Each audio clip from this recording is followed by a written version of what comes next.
Ինչ քայլեր են անհրաժեշտ սոցիալական ծախսի գումարը վերադարձնելու համար։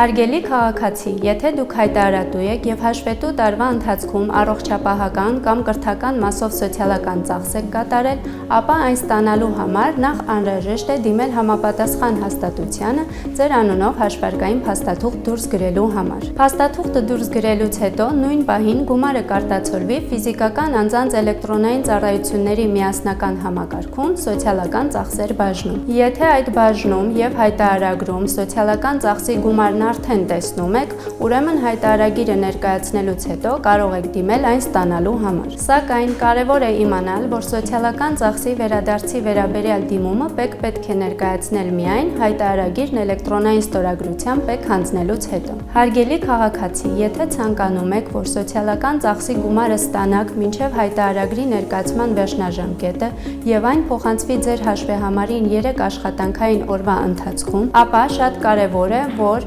միասնական հաշվից գումարները վերադարձնելու դիմումը ներկայացնելիս համապատասխան պատուհանում սեղմեք մարուն վերադարձ կոճակը։ Այս կոճակի միջոցով փոխհատուցման ենթակա գումարը տեղափոխվում է ձեր միասնական հաշվին։ Հակառակ դեպքում սոցիալական ծախսի գումարը կփոխանցվի ձեր միասնական հաշվին հայտարարագրման վերջնաժամկետից նոյեմբերի 1-ից հետո։